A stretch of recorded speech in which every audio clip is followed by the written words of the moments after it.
নজর রাখবো আবহাওয়ার খবরে। ডিসেম্বর শেষের আগেই কিন্তু উধাও শীত, ক্রমশ ঊর্ধ্বমুখী তাপমাত্রা। ভোরের দিকে জেলা থেকে শহর কুয়াশায় ঢাকা, বেলা বাড়তেই চড়া রোদের চোখ রাঙানি। বাংলাদেশে ঘূর্ণাবর্তের জেরেই শীত উধাও বলে আবহাওয়া দপ্তর সূত্রে খবর পাওয়া যাচ্ছে। আরো বিস্তারিত জানবো, আমাদের সঙ্গে ফোনে রয়েছেন প্রতিনিধি মৌমিতা মিত্র। মৌমিতা, আবহাওয়া দপ্তর সূত্রে কি খবর? বাংলাদেশে একটি ঘূর্ণাবর্ত সৃষ্টি হয়েছে এবং তার থেকেই কিন্তু বছর শেষের এই যে দিনগুলো এবং বর্ষবরণের সময়টাতেও তাপমাত্রা কিন্তু বেশ কিছুটা ঊর্ধ্বমুখী থাকবে, এমনটা জানাচ্ছে আলিপুর আবহাওয়া দপ্তর। এবং এই মুহূর্তে উত্তরে হাওয়ার বদলে পূবালি হাওয়া প্রবেশ করছে রাজ্যে, সেই কারণেই কিন্তু তাপমাত্রা ক্রমশ ঊর্ধ্বমুখী হচ্ছে। দক্ষিণবঙ্গে এই মুহূর্তে শীতের আমেজ প্রায় নেই বললেই চলে এবং বেশ কিছুটা বেড়েছে তাপমাত্রার পারদ।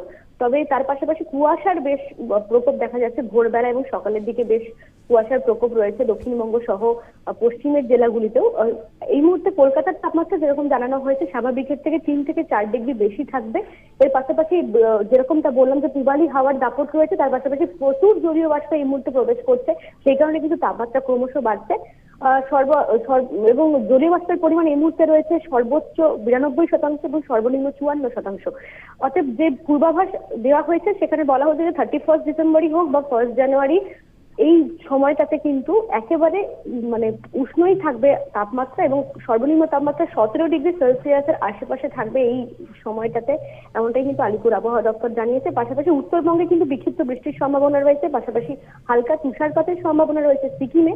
তার প্রভাব পড়তে পারে দার্জিলিং এর উঁচু পার্বত্য এলাকায় এবং আগামী কয়েকদিন উত্তরবঙ্গের জেলাগুলির তাপমাত্রা একই রকম থাকবে। তবে যেটা দক্ষিণবঙ্গের মানুষদের জন্য একটু নিরাশ হওয়ার বিষয় সেটা হচ্ছে যে 31 ডিসেম্বর বা বর্ষবরণের দিন 1 জানুয়ারি, তখন কিন্তু বেশ কিছুটা তাপমাত্রা ঊর্ধ্বমুখী থাকবে, এমনটাই জানাচ্ছে আলিপুর আবহাওয়া দপ্তর।